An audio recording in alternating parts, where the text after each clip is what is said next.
The True Story of the Three Little Pigs by a Wolf.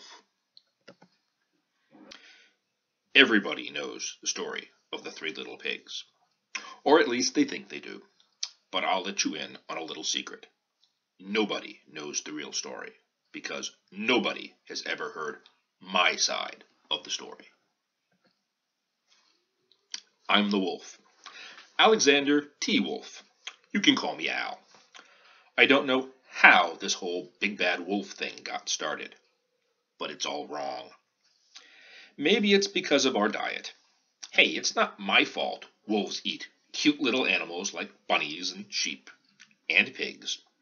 That's just the way we are. If cheeseburgers were cute, folks would probably think that you were big and bad too. But, like I was saying, the whole big bad wolf thing is all wrong. The real story is about a sneeze and a cup of sugar. This is the real story. Way back in Once Upon a Time, I was making a birthday cake for my dear old granny. I had a terrible sneezing cold. I ran out of sugar. So, I walked down the street to ask my neighbor for a cup of sugar. Now, this neighbor was a pig, and he wasn't too bright either. He had built his whole house out of straw. Can you believe it? I mean, who in their right mind would build a house of straw? So, of course, the minute I knocked on the door, it fell right in. I didn't want to just walk into someone else's house, so I called out, little pig, are you in?" No answer. I was just about to go home without the cup of sugar for my dear old granny's birthday cake.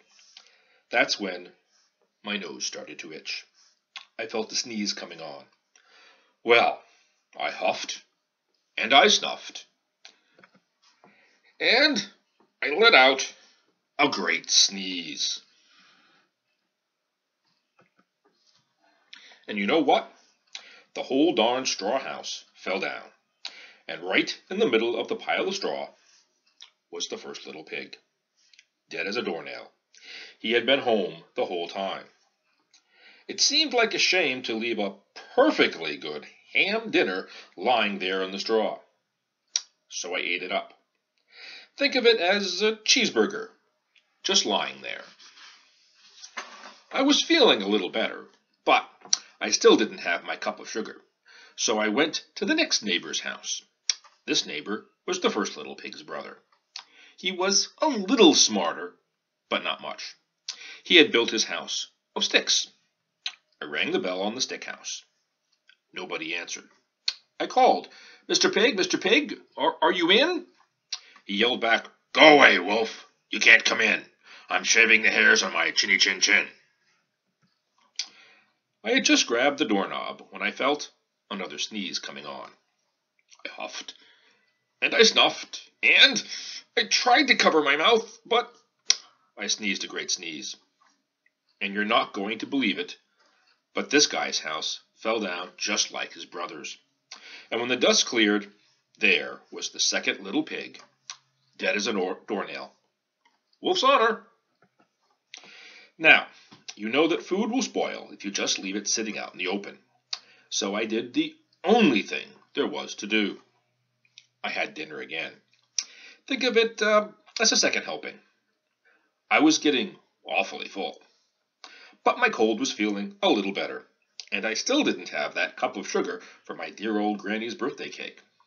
So I went to the next house. This guy was the first and second little pig's brother. He must have been the brains of the family. He had built his house of bricks. I knocked on the brick house. No answer. I called out, Mr. Pig, are you in?" And you know what that rude little porker answered? "Get out of here, Wolf, and don't bother me again." Talk about impolite. He probably had a whole sackful of sugar, and he wouldn't give me one little cup for my dear sweet old granny's birthday cake. What a pig! I was just about to go home and maybe make a nice birthday card instead of a cake when I felt my cold coming on. I huffed, and I snuffed, and I sneezed once again.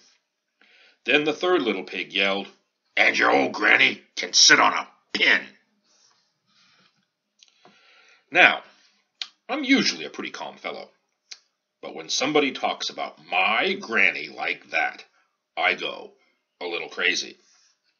When the cops drove up, of course I was trying to break down this pig's door, and the whole time I was huffing and puffing and sneezing and making a real scene.